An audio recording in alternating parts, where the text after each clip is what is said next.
le hu hanga borok nga mi te thlir chak Sylvia-i ron kal leta hi top 5 in ti sen ania amuna gen khi Ramboss-a thua a riak don si lova ai lo riak zo sak vek teng kan ngai thlang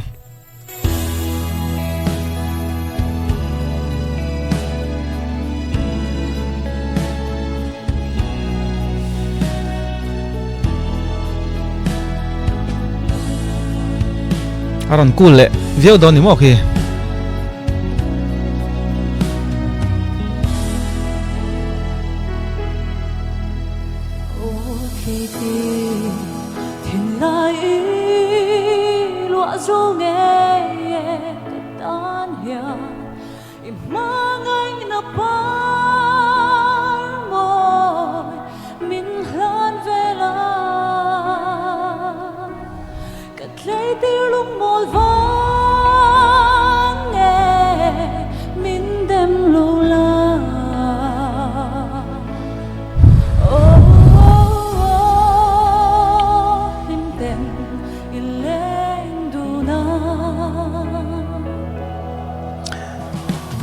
Sylvia style chukon ria lakul lam aron ti chawchar chara angai nom pian zela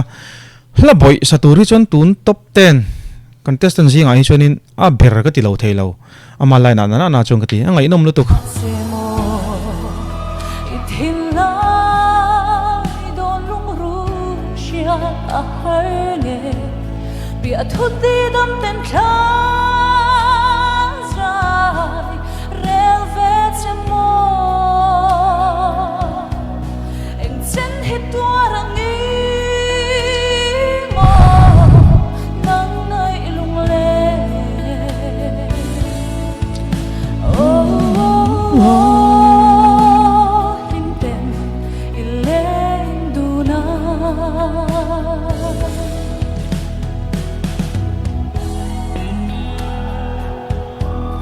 kan moi em o ma se ka duai chon lok chin kan soi le lok teng he reaction video kan siam kan soi ve sek hi ngai thina judge temit akhamang em o katia mai mi ching sal tu khama ro chu a hla khanin amu ta roi lu ta mai mi chin kha chu olvium ka renga he hla kher kher hi chuan mai mi ching tam lo hlekem o kati ani chu engai kan ngai dan le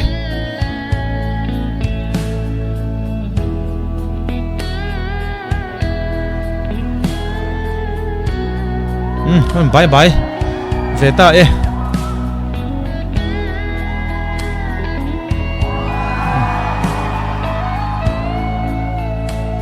cái đôi chân là ngầm lâu đều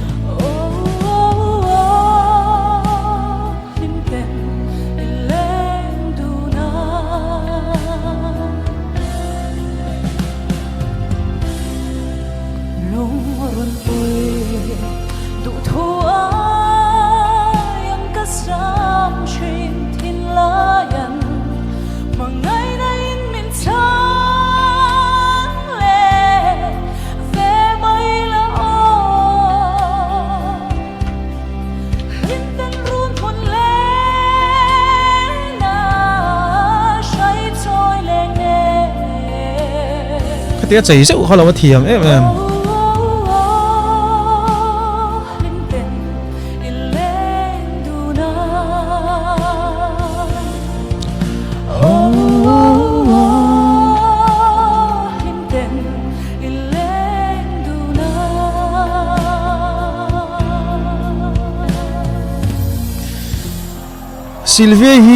Sylvia-i ache sual du to lo he tiang ani chuan bu ka lo rit sa ne nok sak chho viau don ani hi ka ti just ten again soi ngai sa tang Sylvia Ramboss chong ngai sa chau tu audition ai sak atang khan aron saleng im o hela hi van sandal e ka lo tia ka lo hak lel khop maya chuanin zanina po hian iron satha a I on nim rai mai ong tak mai ate kha kan muvele thina ni chuan tun tumi chu ka soi sual to lo turangai la ama sa khan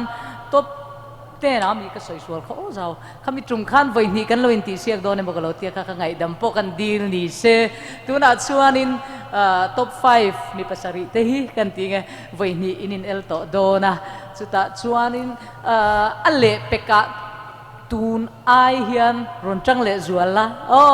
chuanin zanina po hian izai thalut tuk I omoi ngai na moi renge Kalome. Ngai thla ka vanuam don ve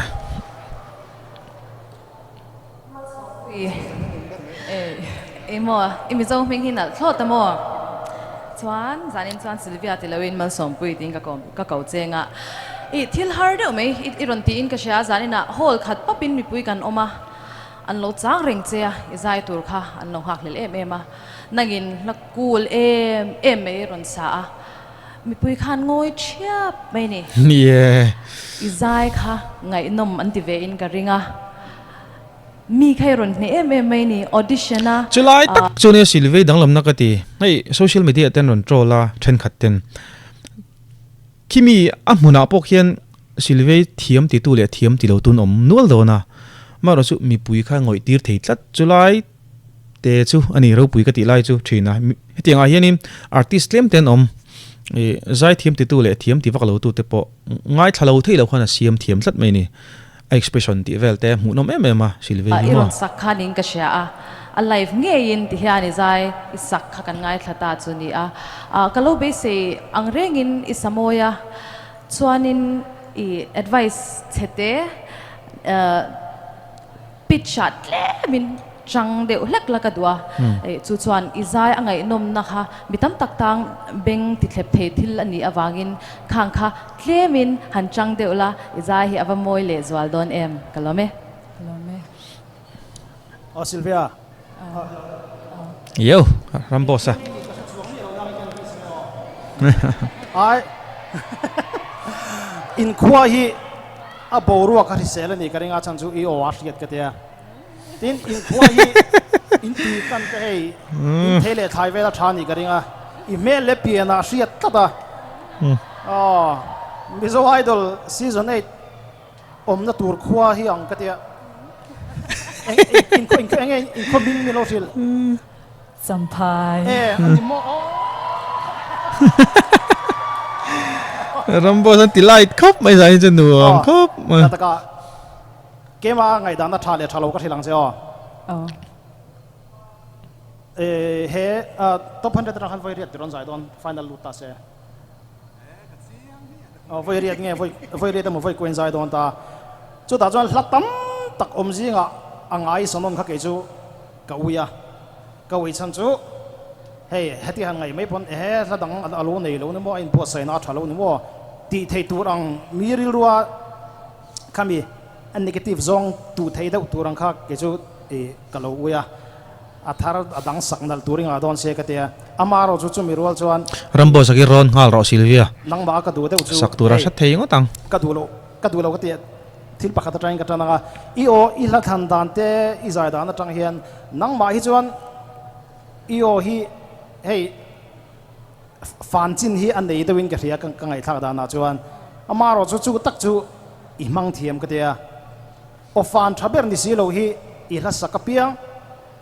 I chei moi thiama nang ma deu hi vom lut thiama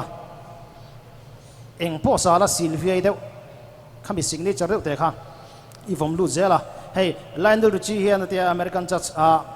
American judge American udaran judge hian ahlan ron sa chuta chuan songwriter tena kan du per chu ti ke mi hian a comment dona diglo lo pom sela kan laron sak dona ka ril ru om ber thin kan ril ru om ber thin chu nang ma la angin ron chuaro ihniak ron hlut chero ti hin te o chu apo fan dol ber chu ni mi lo ma ro chu la sak re he I chei tok thiam deuh ber hi le mo ka ti kalome fing thei Ramboss-a chu thil thir dan hi mo judge ta te khin nga tinge an som lo na ka ti atang han kan chun zo manga adik khop maya